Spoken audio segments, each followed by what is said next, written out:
Hello, and thank you for joining today's presentation on advancing quality early learning in Ohio through advocacy and communications. My name is Chelsea Keeney, and I'm the Director of Communications and Stakeholder Engagement at Groundwork Ohio. So for those of you who may not be familiar with Groundwork Ohio and our work, we are a statewide nonpartisan public policy research and advocacy organization. And our focus is really championing high quality early learning and healthy development strategies for Ohio's youngest children. So specifically that prenatal period to age 5, our infants and our toddlers and our preschool age children. Among the many policy issues that we focus on is quality early childhood education, supporting the child care workforce, and ensuring that Ohio families have access to quality, affordable child care.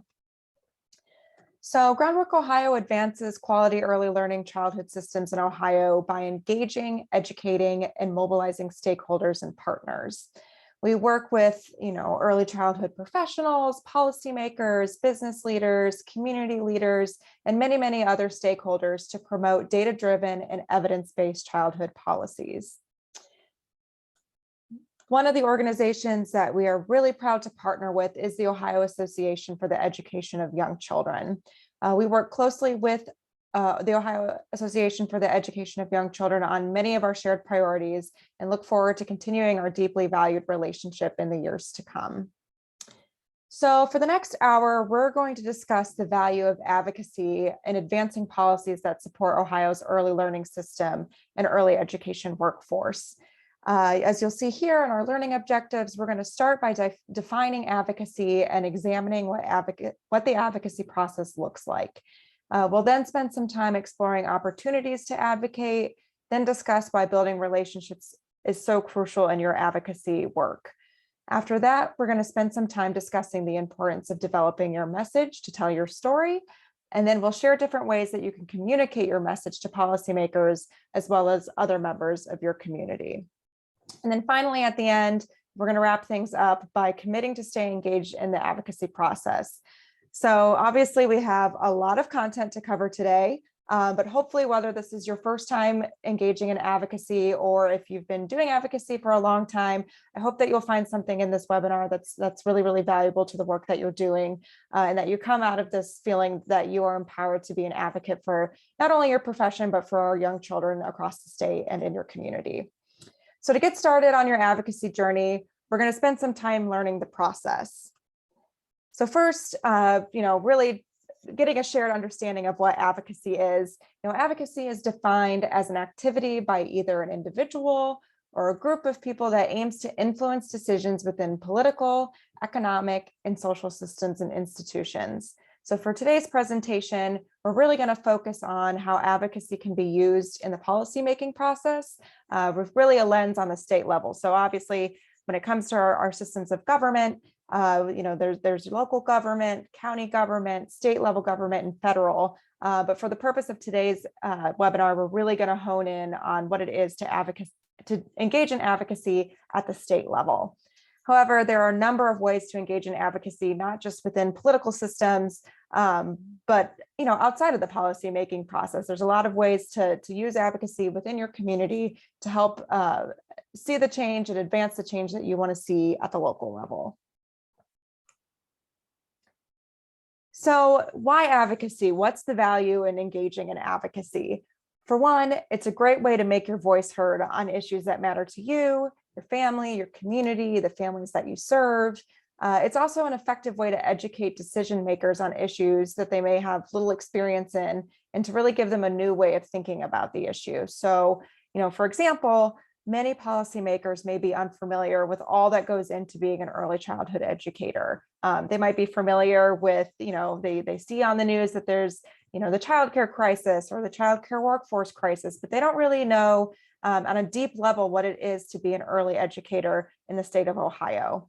And that's really where you can come in and be the voice that informs them and helps them better understand both the joys and the challenges that you face every day in your work. Advocacy also helps give you a seat at the table, at the policymaking table, allowing your perspective to be heard by those who are making decisions that will ultimately affect your life and the life of the children and the families that you work with.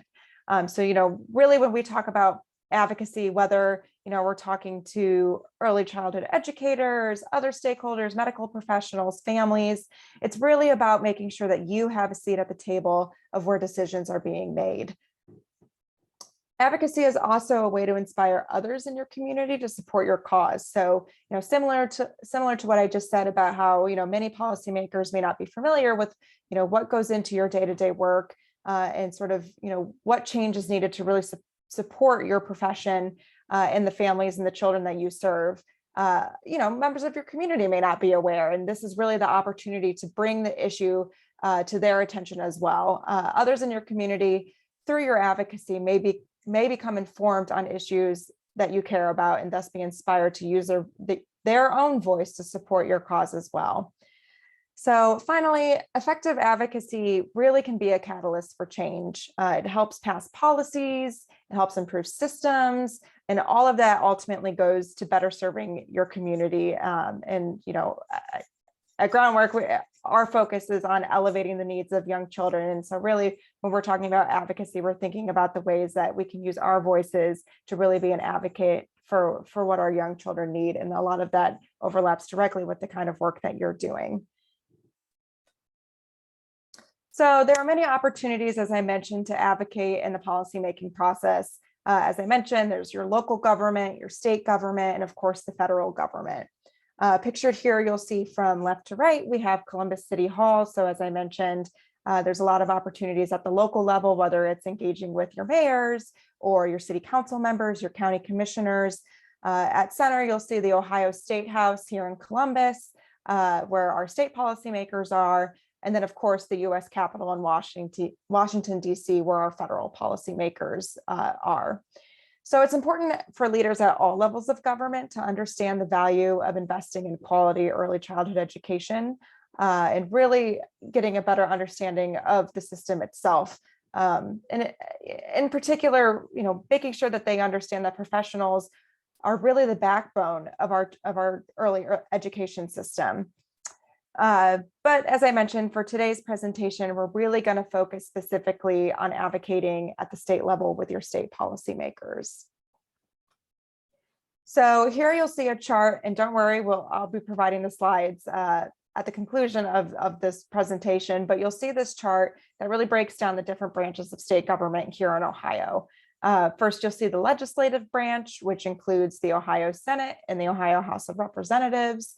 You'll see the judicial branch, which includes the Ohio Supreme Court, and as well as the executive branch, which includes our governor, the governor's cabinet, and various state agencies. And I share this chart with you just to help you sort of see the map of when we're talking about advocacy and thinking about who it is that we're targeting our advocacy towards. I think it's really important to understand who all makes up the system of our state government. And importantly, as you'll see here at the top of the chart, at the very top of this flow chart, it's the people of Ohio. So ultimately, we are the ones that they are representing and that they are responsible for. And so I think it's really important to really see how we fit in this broader system of state level government here in Ohio. So engaging in state advocacy, a lot of your advocacy will target the executive branch and the legislative branch. These are the two branches that are really responsible for passing and executing legislation, including legislation that directly impacts Ohio's early learning programs. So you'll see here on the executive branch, I've given a few examples, in addition to the governor's office, of different departments that overlap a lot with the work that you are all doing and who, through your advocacy, you will likely be engaging with at one point or another. And then as far as the legislative branch, as I mentioned, that would be members of the Ohio Senate and the Ohio House of Representatives. All right, so here, before we get really into the core of how to engage in effective advocacy, I also wanted to share some general terms that I think is really important to know about our state government, because these are terms that you often will hear being thrown around, and it's just really important to understand what they mean. So just like driving, it's important to know the rules of the road before getting behind the wheel.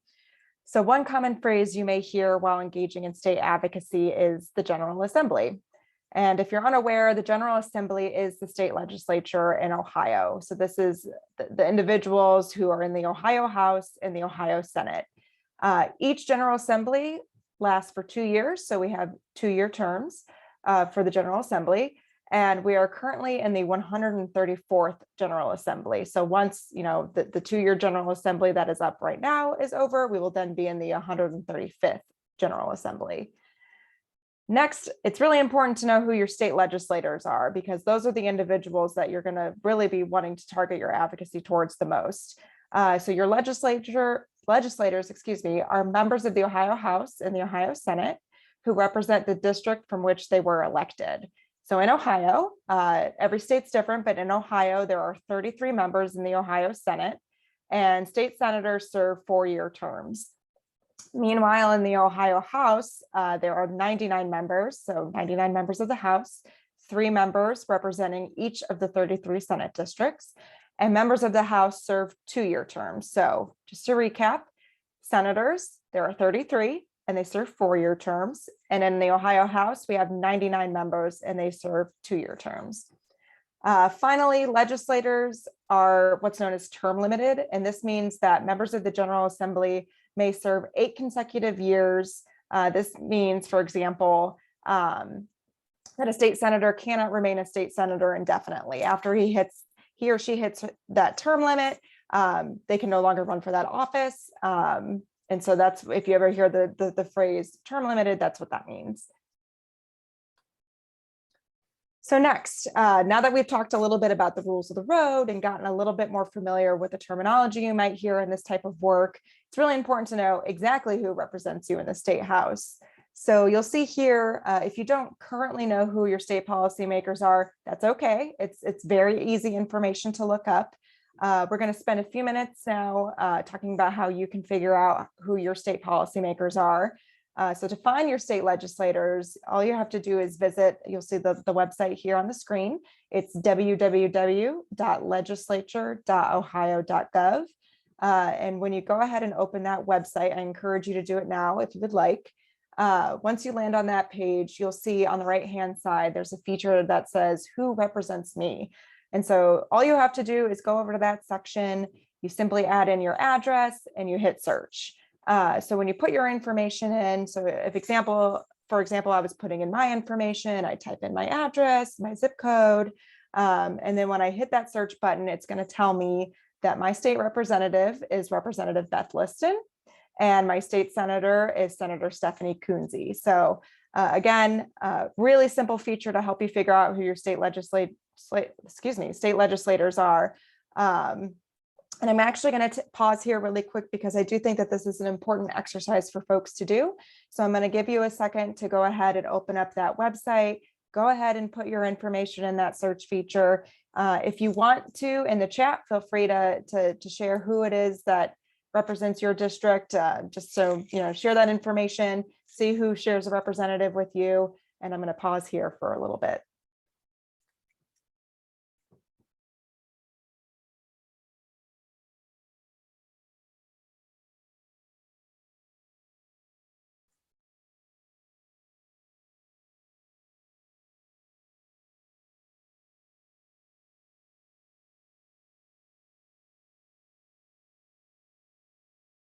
Okay, so I hope you were able to successfully find your state representative and your state senator. If not, I encourage you to go back to that link and spend some time doing that research. So one important thing that I do want to note, though, is that Ohio is currently going through a redistricting process, which takes place every 10 years following the US Census count. So as part of the redistricting process, as you may have seen in the news, state legislative districts are currently being redrawn, which means that your representative and senator may change after the new districts go into place. And so I just bring that up because it's really important that, as you're thinking about engaging in advocacy and preparing to engage in advocacy, spend that extra few minutes before you reach out to who you think you're represented by to make sure that, your district hasn't changed and that your representation hasn't changed. This is updated regularly, so it should reflect the most up-to-date information as it's available. So now that you know who represents you in the State House, you may be asking yourself, how do I address them?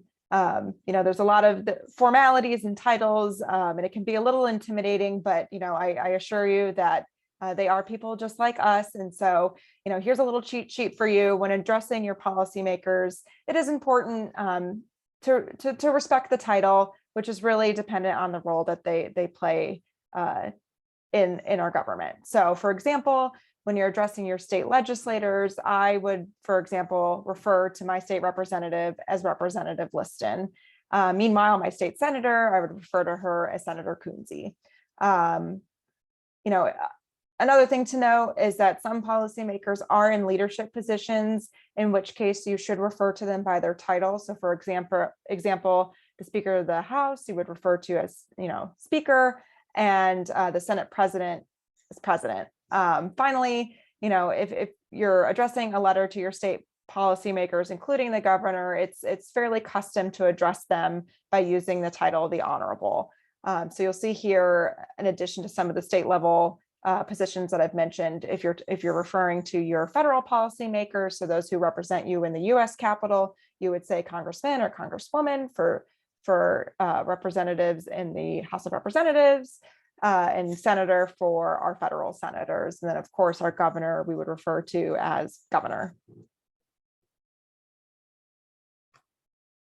All right, so now that we've built on, some of the terms, who represents you, I want to spend a little bit of time talking about how a bill becomes a law. And this is really important in advocacy because it's important to understand the process in order to know at what points you'll be able to engage in effective advocacy and have your voice heard by policymakers. There are certain points in the process where, the public is invited to come and provide testimony, which we'll talk a little bit about later on in the presentation. And so it's really important to know how the process takes place so that way when you can really have the most impact through your advocacy. So I'm sure many of you are familiar with the Schoolhouse Rock, I'm Just a Bill song. I hope that gets stuck in your head for the remainder of the day. So while that song in particular is focused on bills that pass at the federal level through our U.S. Capitol in Washington, D.C., our state bills follow a fairly similar but still slightly different process. So the first step is for a bill to be introduced. This simply means that either a state senator or a state representative puts an idea into writing in the form of a bill, and then they introduce the bill. So after introduction, a bill then goes through what's known as the committee process. During this process, members of the public, this is really where you can come in and have an impact. Members of the public have the opportunity to weigh in by providing testimony. As I said, we'll talk about that later in the presentation. And in order for a bill to advance, it must be passed through committee. So at that point, a bill has been introduced, it's been passed through committee. It then goes to what is called the chamber floor for a vote by all members of the chamber. And what that simply means is that if a bill was introduced in the Senate, on the Senate side, it then, after it goes through committee, goes to the Senate floor for all 33 senators to vote on, as I mentioned. Similarly, if a bill was introduced first in the House by a member of the House, it then goes before the 99 House members for a vote. If it successfully passes that step, it then goes to the opposite chamber. So if it started in the Senate, it then moves to the House. And if it starts in the House, it then moves to the Senate. So it goes to the opposite chamber, undergoes the same process. If that chamber decides to make any changes to the bill, so sometimes, a bill will pass through the Senate, but then the House decides to make changes by adding amendments. The House and the Senate then have to come together to reconcile on any changes that were made to the bill and agree on just one bill. So say that bill has passed all those hurdles, it's gotten through all these different processes, it then goes to the governor. And at that point, the governor has the option to either sign the bill into law, he or she can veto the bill, or the governor can issue what's known as a line item veto. And in that instance, a line item veto is where the governor will sign a bill into law, but they may choose to veto certain provisions of the bill. So if a governor signs the bill, it then becomes a law. If a governor vetoes a bill, it then goes back to the General Assembly. And at that point, our state legislators have the option to, they can try to vote again to override the governor's veto.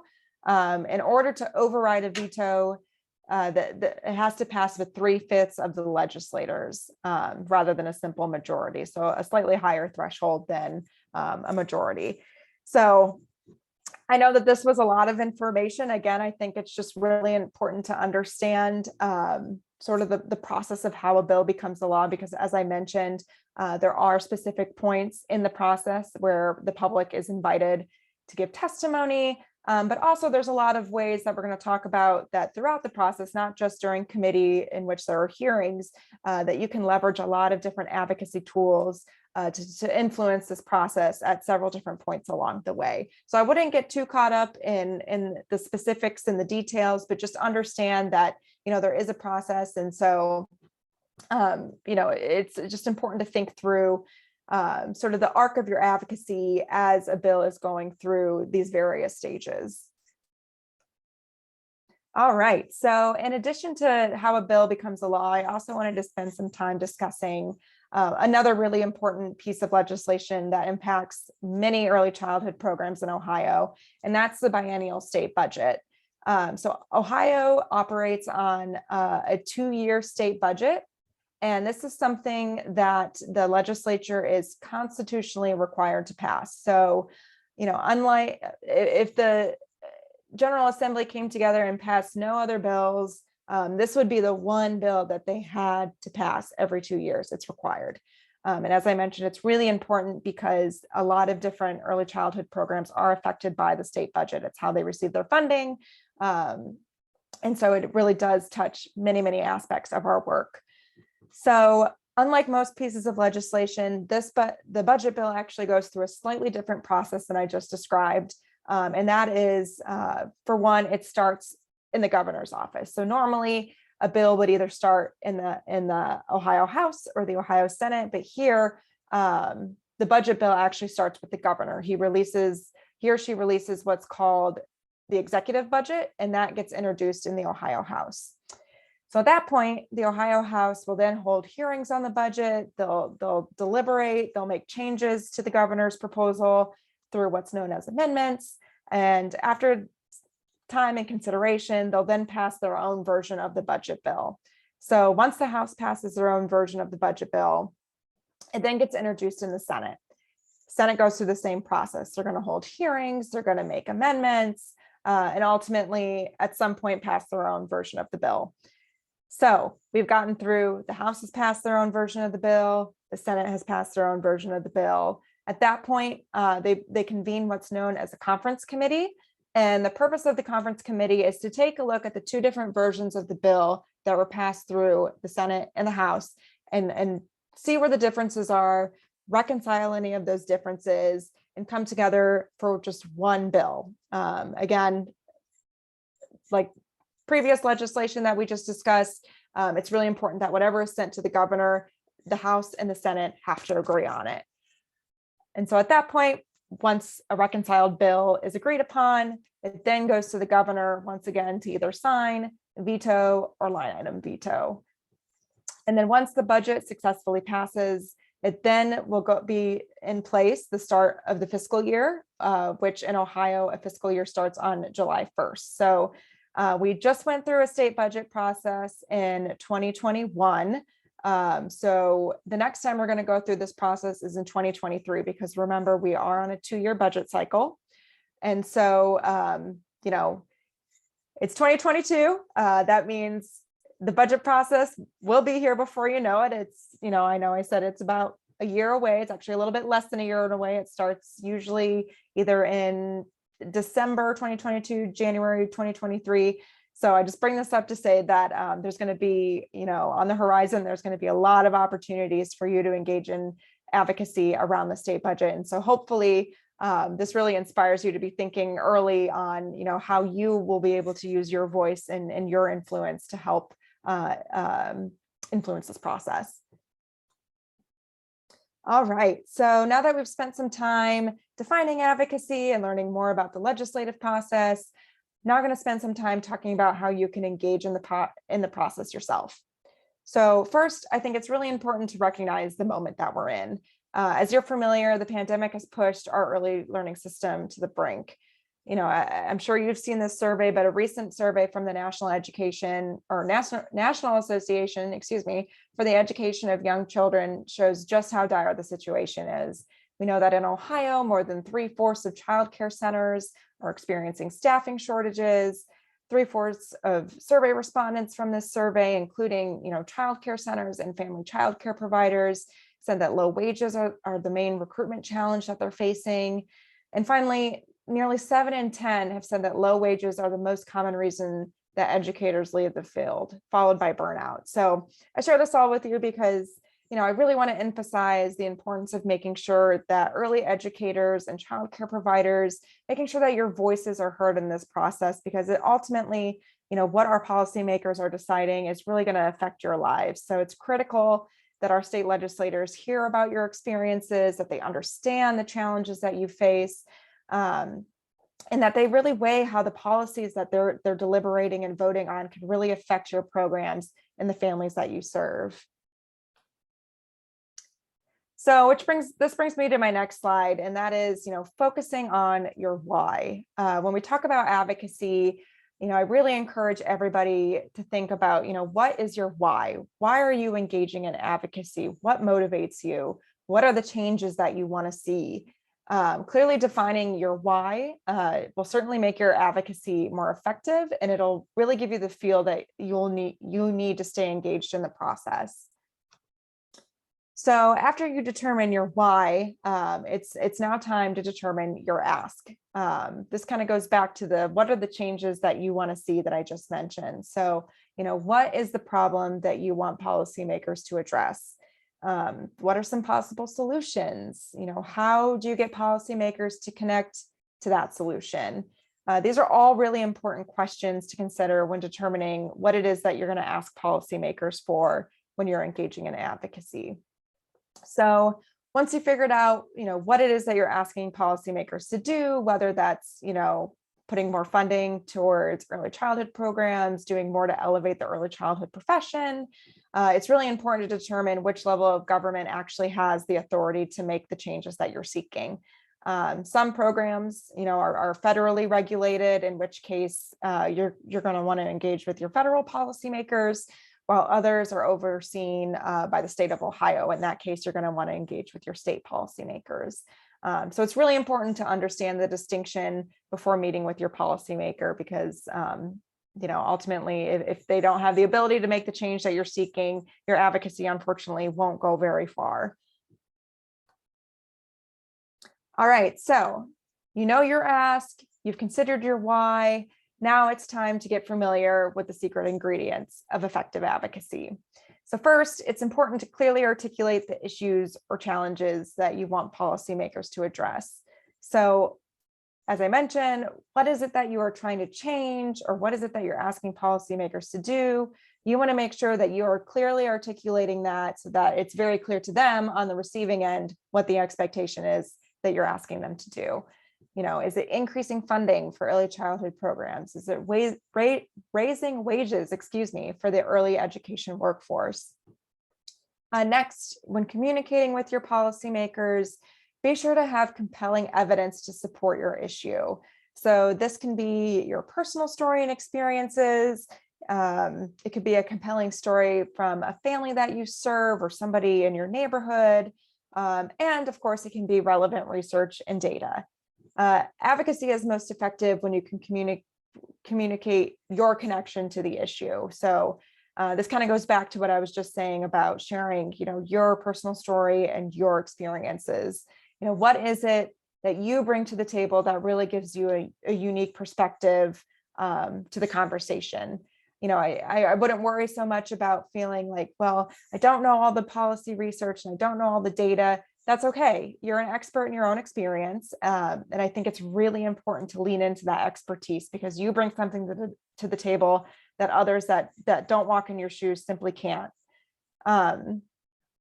So whether you've been in the field for decades, or it's because of a particular event that really motivated you to take action, or even because you're a parent or a caregiver to a young child, it's really important to share your personal connection to the issue, because I think that really makes your advocacy really authentic.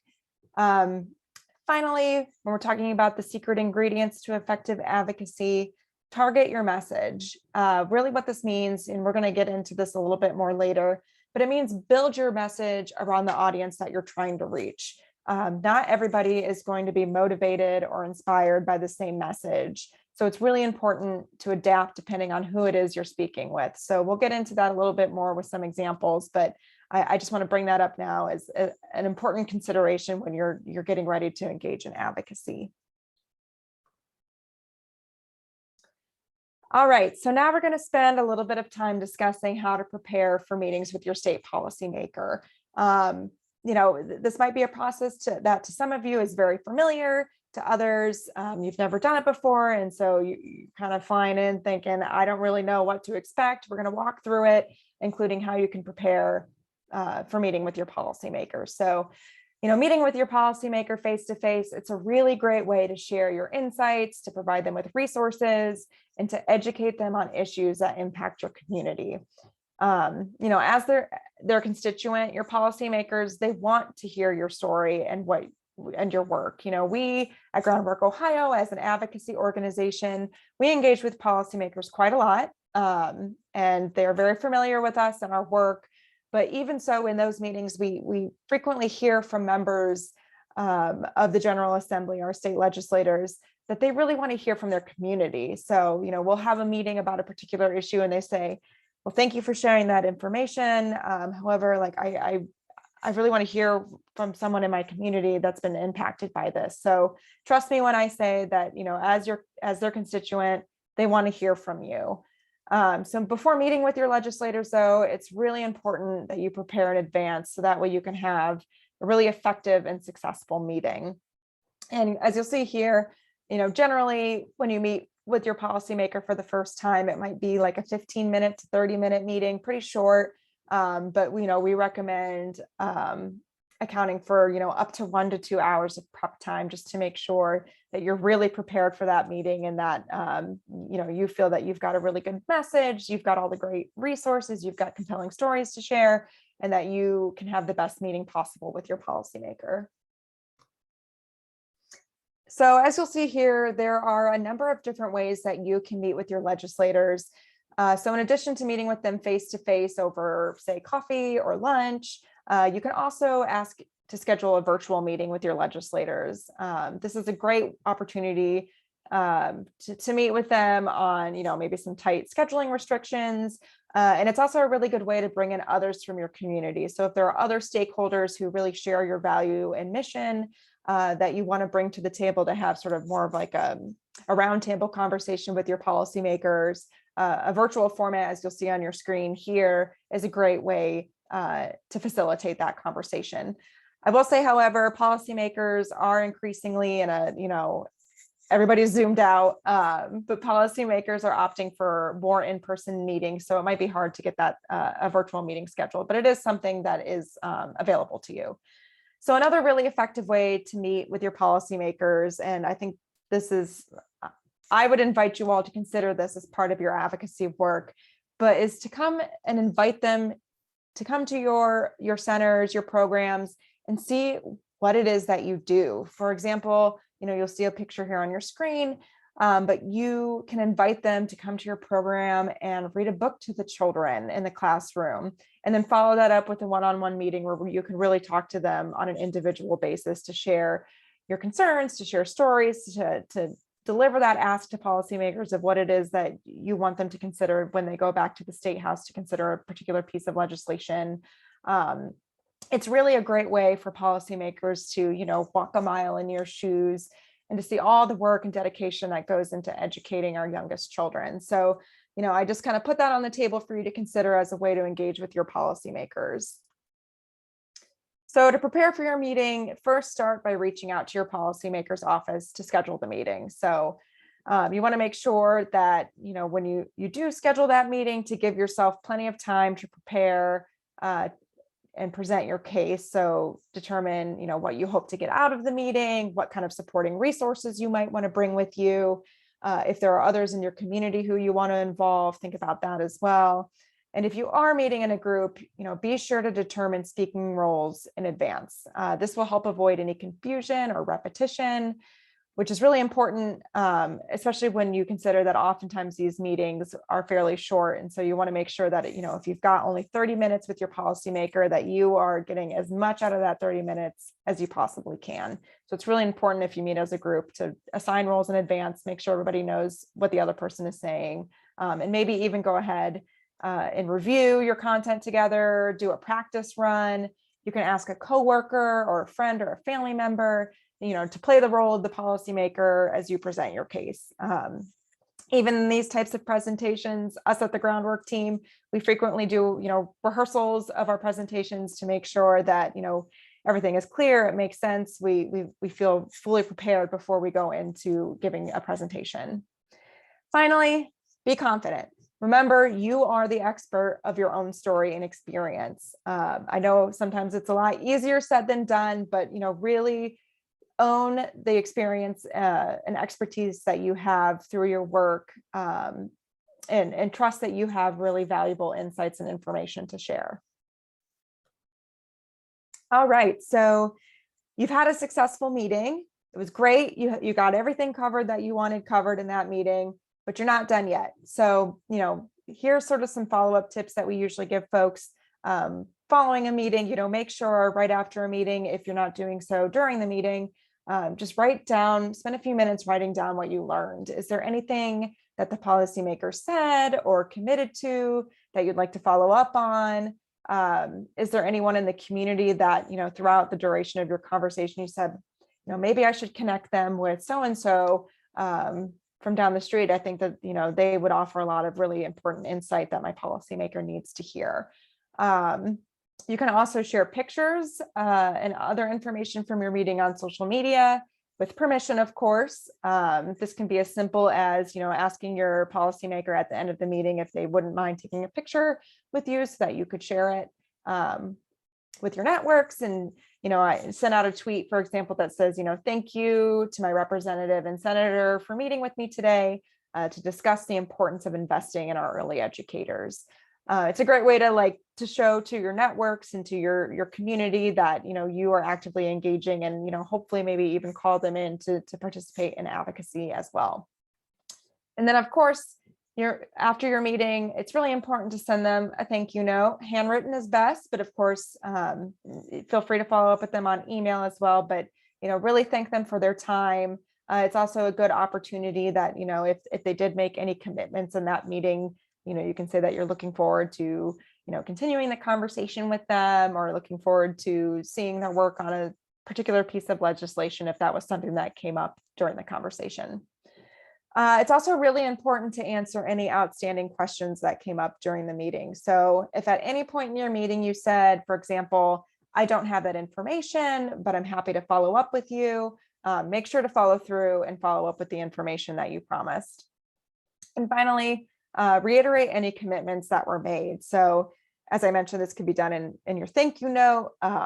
Example, quote, thank you for taking the time to meet with me. I look forward to continuing to work with you to ensure more families have access to quality childcare, end quote. So a few final notes about meeting with your policymakers. So first, when you reach out to schedule a meeting, you might actually be scheduled to meet with a staffer. So this is somebody that works on the staff of your policymaker instead of the policymaker themselves. And that is perfectly normal. I would not take offense to it. Meeting with a staffer can be just as effective as meeting with your policymaker, because those are the folks that then go back and report to the policymaker the conversation that they had. And so really, I would take those meetings just as serious as the meetings with your policymakers. So when you do meet with a policymaker or staffer, be sure to introduce yourself and your connection to the issue. Also be sure to listen to what policymakers share with you. It's not just an opportunity for you to share, but to really listen. By listening, you can really help get a better understanding of what influences their decision-making process. What are the things that maybe they have, that gives them pause, or that they have concerns about that you can address through continued engagement and continued advocacy. It's also a great way to sort of get a better feeling of what their priorities are and how you can adapt your message to help gain their support. It's also important to know that it's okay if you don't have all the answers. If you're asked a question and you don't know the answer, don't make something up. Simply say, unfortunately, I don't have that information right now, but I'm happy to connect you with someone who might be better equipped to answer that question. Again, you're not expected to have all the answers. It's okay to simply just say, I don't know, but I'm happy to find that information for you. Make sure that you, as we've mentioned, make a clear ask to your policymaker. So by the end of the meeting, he or she should really know what it is that you're asking them to do, whether it's increased funding, whether it's, there's a specific bill that you're opposed to or that you support that you want them to either oppose or support. It should be very clear what you're asking them to do by the end of that meeting. Finally, be sure to thank the legislator or their staffer for their time and for meeting with you, as I've mentioned before. All right, so for the next portion of our training, we're going to focus on building relationships and why relationships matter in the context of effective advocacy. So it's important to think of advocacy as more than just a one-off or a one-way communication. Really, like any relationship, building relationships with policymakers takes time, it takes continued engagement, and it really takes a commitment to build that trust with that policymaker over time. So when developing relationships, think about who plays a role in shaping the policies that affect your work and your lives. At the state level, this includes your legislators, administrative officials, people who work in the governor's office, the governor themselves, and other stakeholders. At the local level, this can include not just your local government, for example, your city council, your mayors, but also business and community leaders. They are important voices too, who I think are really important to engage when you're doing advocacy and try to get them to come engage with you as well. In many ways, building relationships is a lot like putting together pieces of a puzzle. These are connections that you make over time. And as you make more and more of those connections, you'll start to see a fuller, clearer picture. And so that's why I bring up why it's really important to think about other stakeholders as well, because, as you're engaging with your policymakers through advocacy, I think it's important to also think about others in your community, other leaders, other stakeholders, other people who are impacted by the things that you care about, to really build that broad-based coalition support that can support you in your advocacy as well. So how do you build relationships with policymakers? Like any good relationship, it's about establishing trust. This means being credible, reliable, a source of information, but it also means that you offer to help yourself up as a resource to policymakers who are really interested and eager to learn more.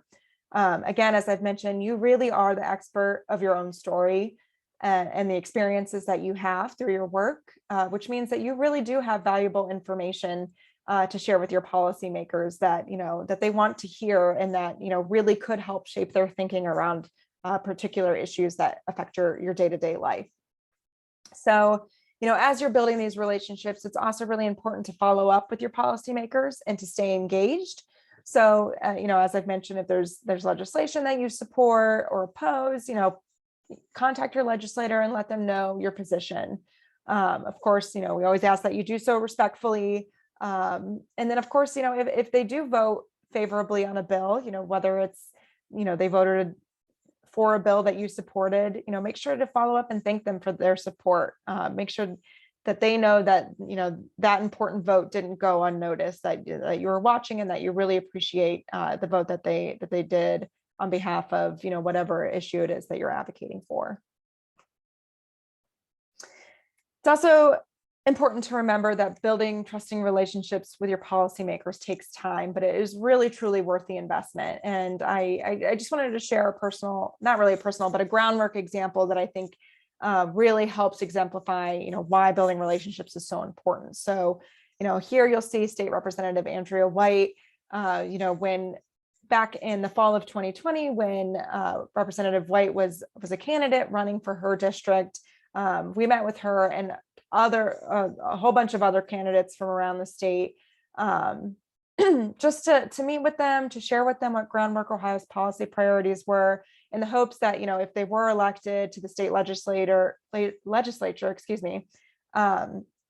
they would really take into consideration the policy issues that we are really passionate about. So once Representative White won the election, we continued to communicate with her and to meet with her, scheduling short meetings just to, really share our work and our priorities and the things that, we were hoping that the legislature would work on in the near future.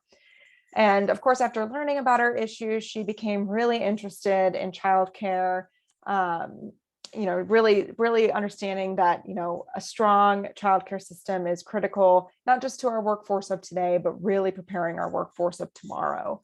And so through our engagement with her, I think really developed an important relationship that helped put, childcare on the map for her. And one of the first pieces of legislation that she introduced alongside another Representative Mary Lightbody, is House Bill 145. And House Bill 145 would increase eligibility for publicly funded childcare. And we were really thrilled to have, Representative White as well as Representative Lightbody co-sponsor the bill and really champion our issues. So, I just bring this up because I think it really goes to show that by really nurturing these relationships and, staying engaged and really committing to becoming that trusted, credible source of information, it really does produce really valuable results in the long term. And I just have here the work continues, with Representative White. She is the co-chair of a really important legislative study committee that you may be aware of that's looking at the future of quality childcare and funding here in Ohio. And so, of course, we still continue to meet with her regularly on these issues and more. And so hopefully, I hope that this provides you sort of a roadmap on how to build relationships with your policymakers. So now that we've addressed the significance of building relationships, I want to talk a little bit about how you can effectively make your case. So, building your case effectively means what kind of story are you trying to tell? What is the research that you're citing? How are you connecting your issues with policymakers so that it becomes a priority? So to start building your case, first think about the audience that you're trying to reach. Ask yourself questions like, how much do they know about the issue? Do I need to educate them on the basics, or can I, dive right into the details?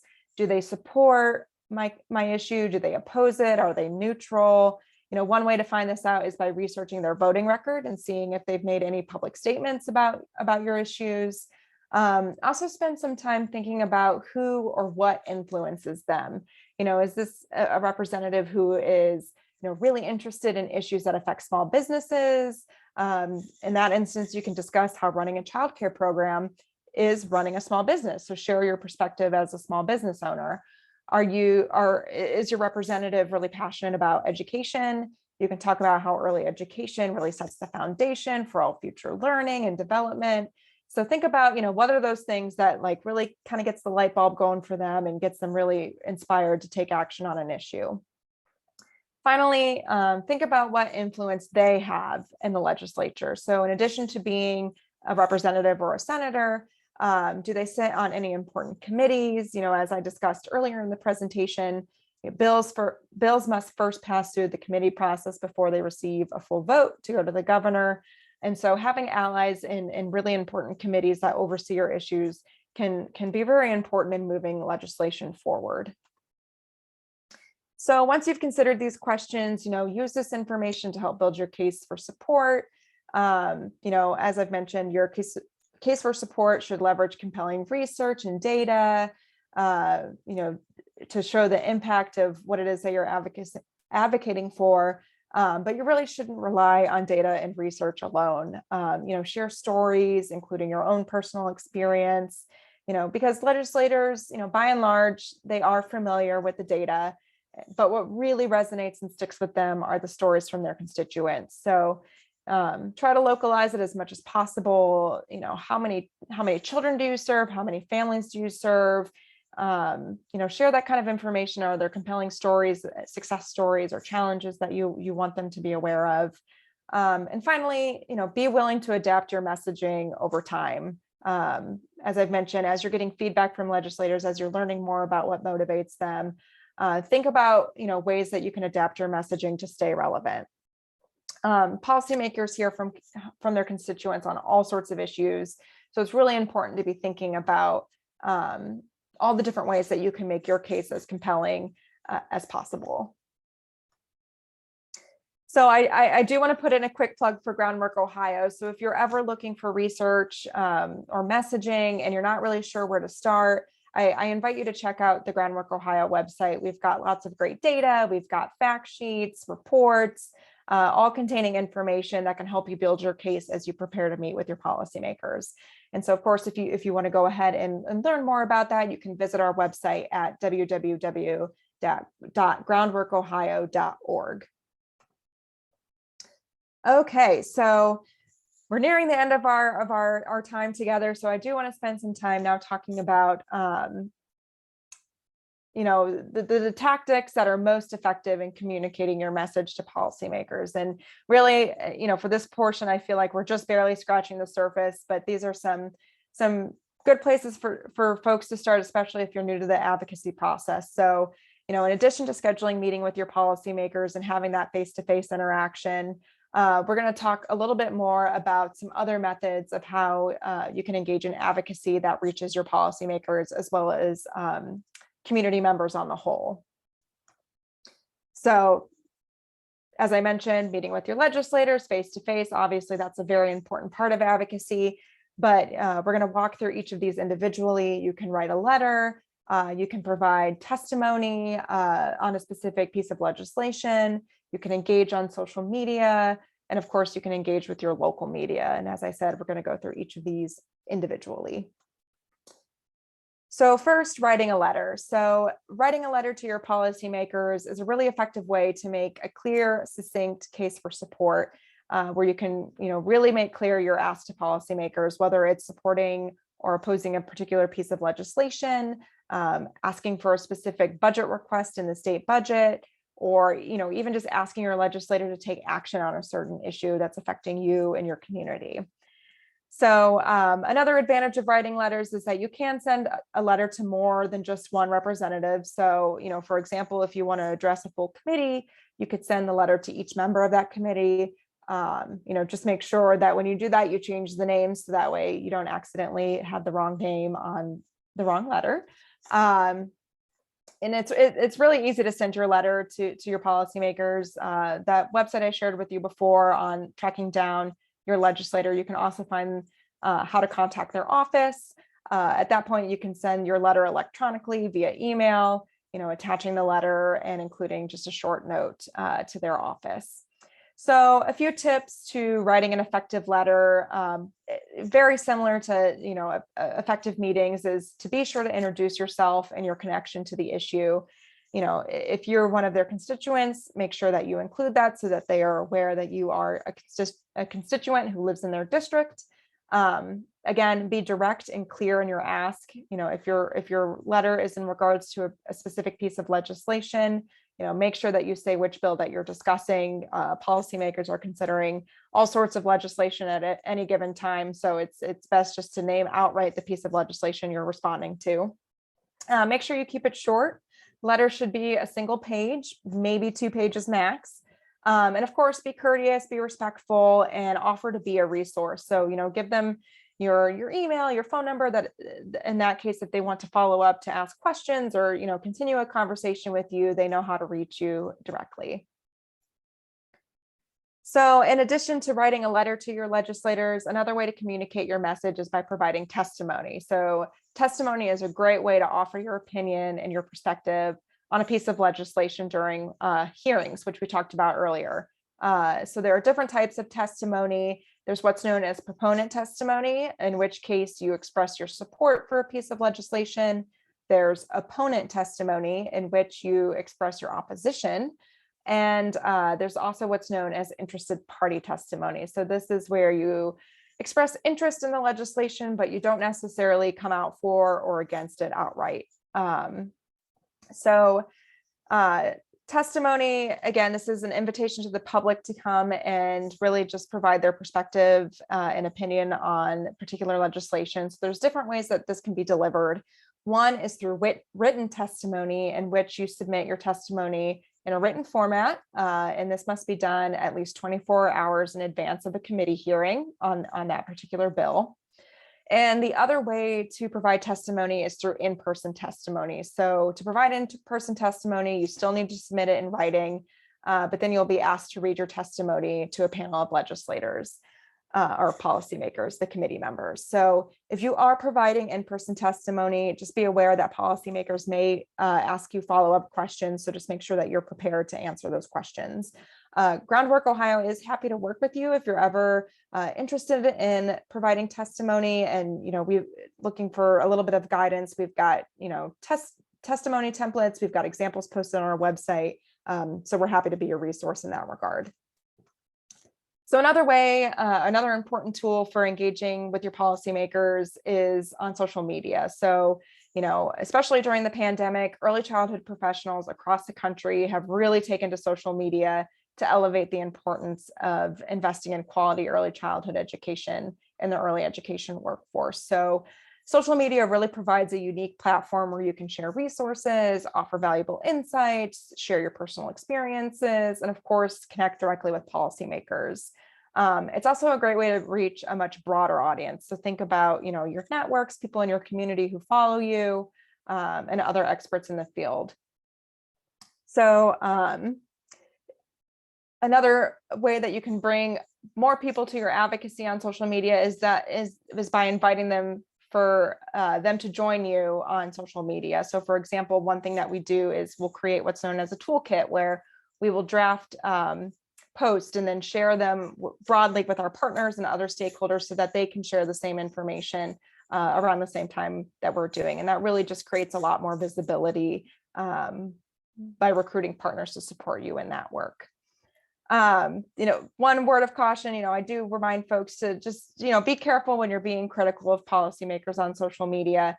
It's okay to express disappointment, for example, if they vote against a bill that you supported, but I think it's also really important to keep it professional, thinking again about, we're really trying to build long-term relationships with policymakers. So you want to make sure that you're not burning bridges along the way.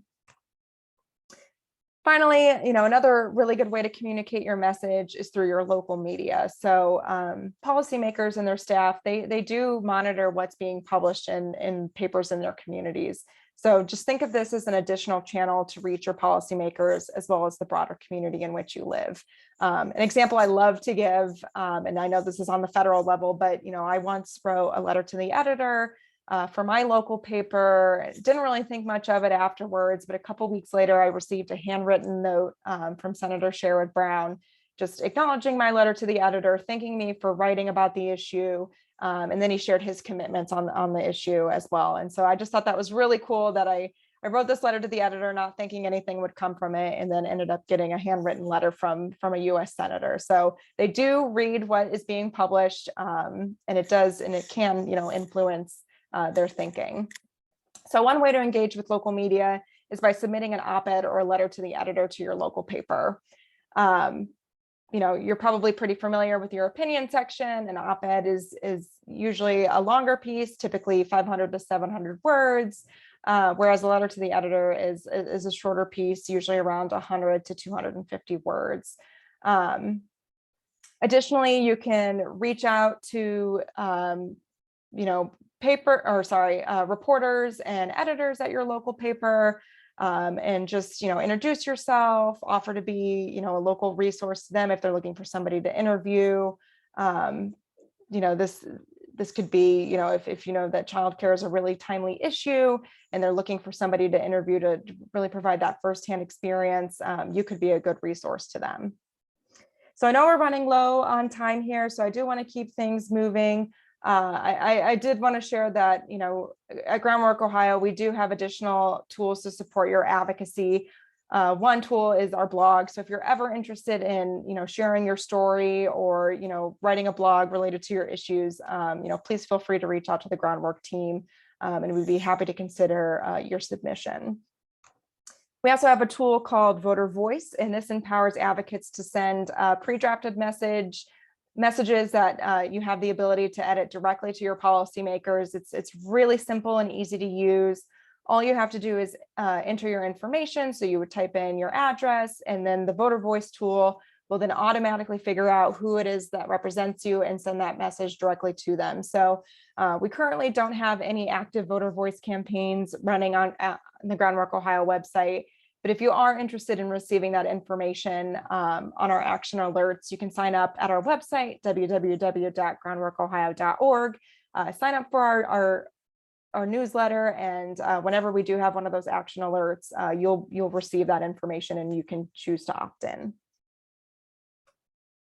All right, so now that we've covered a lot of really important information today, I really hope you leave this presentation feeling energized and excited to engage in advocacy. And this is at the point where I invite you all to really commit to the advocacy process and to really get your seat at that table in policymaking through advocacy. Your voice and your story are so critical at this moment. And, we really need policymakers to hear from passionate individuals like you who are deeply committed to educating our youngest children. Through your advocacy, you can really play an important role in ensuring that early childhood professionals, families, young children, that they all have access to the support that they need to thrive and to reach their full potential. So I do want to thank you for joining me today and for your continued commitment to educating our youngest children. I really appreciate your time and interest in taking this time out of your busy lives to learn more about advocacy. Please consider me a resource as you continue on your advocacy journey, and feel free to contact me or other members of the Groundwork team with questions. And be sure to follow us on Facebook and Twitter. That's a great way to also be plugged into our advocacy work. So with that, I thank you, and I hope you have a wonderful rest of your day.